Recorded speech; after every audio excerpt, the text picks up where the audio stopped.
है नशे में धुत थी। तो ये गुल अहमद टेक्सटाइल मिल के मालिक की बेटी नताशा और मेट्रो एनर्जी के मालिक दानिश की बीवी हैं। इसको बंदा वैसे ही चौक में खड़ा करके सूली पे इस औरत को टांग दे कि तुम नशे की हालत में कि अपने बाप की बिगड़ी हुई औलाद हो, तुमने किस तरीके से 6 लोगों को कुचला है, गाड़ियों का नुकसान किया है, तुम्हारा नुकसान क्या है। नाज़रीन, कराची में एक बहुत ही अफसोसनाक वाकया पेश आता है कि कराची के साजगार रोड पे एक तेज रफ्तार लैंड क्रूजर जिसको एक औरत चला रही थी और वो औरत होशो हवास में नहीं बैठी हुई थी, नशे में धुत औरत थी। उसको कोई पता नहीं है कि वो क्या कर रही है, कि क्या उसके बाप की रोड है ये, और वो रोड के ऊपर लैंड क्रूजर जनाब चलाती जा रही है और उसकी जो गाड़ी है वो बेकाबू होकर, क्योंकि औरत जो है नशे में धुत थी, वो बेकाबू होकर एक गाड़ी से टकराती है। वो अगली गाड़ी एक मोटर बाइक से टकराती है और वो मोटर बाइक के ऊपर एक आदमी 62 साल जिसकी उम्र थी, वो अपनी 28 साल बेटी को जो है कॉलेज से लेके आ रहा होता है। वो इंजीनियरिंग कर रही थी और दोनों की मौके पर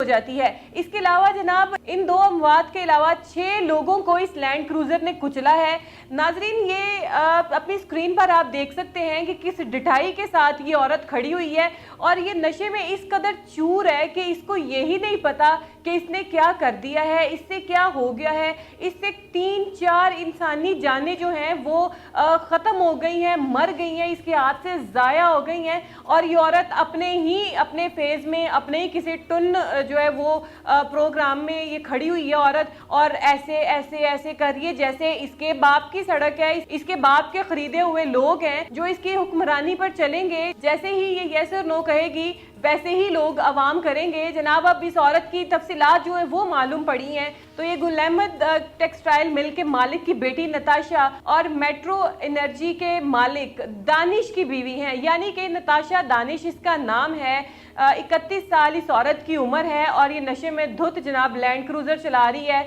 पता नहीं कब से ये नशा करके बैठी हुई थी, शराब पी थी या कोई और इसे ड्रग ली हुई थी, कब से इसकी ड्रग एडिक्शन है। अब इसके पास से जो चीज़ें बरामद होती हैं तो बरतानिया का जो ड्राइविंग लाइसेंस है वो इसके पास से बरामद होता है और सड़क के ऊपर ये किस तरीके से खड़ी हुई है और इसको कुछ पता नहीं है। और उसके बाद इसको थाने में लेके जाया जाता है, वहाँ पे भी इसकी तस्वीरें जो है वायरल होती हैं, वहाँ पे भी ये बहुत आराम सुकून के साथ ये बैठी होती है। गुल अहमद ग्रुप का मालिक है, अगर इसका बाप, इसका जो शौहर है वो मेट्रो एनर्जी का मालिक है, तो क्या इन्होंने सबको खरीद लिया है। अब नाज़रीन, जब से ये हादसा पेश आया है, इस औरत ने 6 लोगों को कुचला है, 3-4 गाड़ियों को हिट किया है। मोटरसाइकिलों की हालत आपके सामने है, गाड़ी की हालत आपके सामने है कि कैसे वो ग्रे कलर की गाड़ी है उसको इसने हिट किया है और कैसे अपनी इसकी गाड़ी जो है वो कल्टी मार के जो है वो उल्टी पड़ी हुई है गाड़ी, और किस तरीके से जनाब साइड की रुख वो गाड़ी पड़ी हुई है, किस तरीके से कितना गजबनाक एक्सीडेंट हुआ है। पता नहीं क्या सोचकर निकली थी,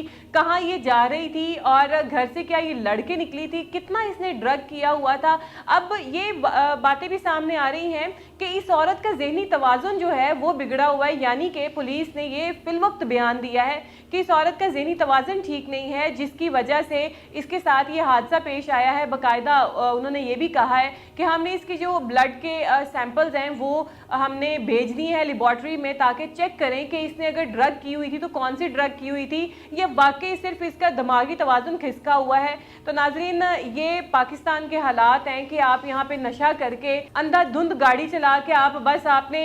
जो है एक्सीलेटर पे पाँव रख दी है और आपने जनाब गाड़ी चलाई जानी है। आप नहीं देख रहे आपके लेफ्ट कौन है, आपके राइट कौन है, आपके आगे कौन है, आपके पीछे कौन है। ये इस औरत ने, नताशा ने खुद तो मरना है, ड्रग्स लेती है या इसका ज़हनी तवाज़ुन ख़राब है। और सबसे बड़ी बात यहाँ पे ये है कि अगर इसका ज़हनी तवाज़ुन ख़राब है तो ये लैंड क्रूज़र पे बैठ के क्या कर रही है। तुमने खुद बीबी मरना है तो तुम शौक से मरो, तुमने क्यों इतनी मासूम जाने जो है वो ले ली हैं, और बहुत बहुत कीमती जाने कि जब एक ही घर में 2 जनाजे गए होंगे, बाप और बेटी का, जो यूनिवर्सिटी से अपनी बेटी को लेने आया हुआ है, इंजीनियरिंग की वो स्टूडेंट थी, जब एक ही घर में 2 जनाजे गए होंगे तो क्या गुजरी होगी उस माँ के ऊपर, उस बीवी के ऊपर, कि जिसने अच्छा खासा अपनी बेटी और अपने शौहर को घर से अलविदा किया था और अब जनाजे आए हैं, अब मातम उस घर में हो रहा है और ये ढटाई के साथ जो है बैठी हुई है। अब लोग ये भी कह रहे हैं कि जनाब इसका जो वालिद है, जो इसका शौहर है, वो पैसे की जोर पर इसको बाहर निकलवा लेगा और यहाँ पे कुछ नहीं होगा, क्योंकि यहाँ पे पैसे का कानून है, जिसको पैसा मिलता जाएगा वो उतना इनकी फेवर करता जाएगा। और देखा जाए तो होता भी ایسے ہے کہ پیسے والے کا یہاں پہ جو جناب نام ہوتا ہے, پیسہ والا اپنے پیسے کے زور پہ سب کچھ کرا لیتا ہے, اور جو قانون ہے, جو شکنجے ہیں, جو سزائیں ہیں, وہ غریبوں کے لیے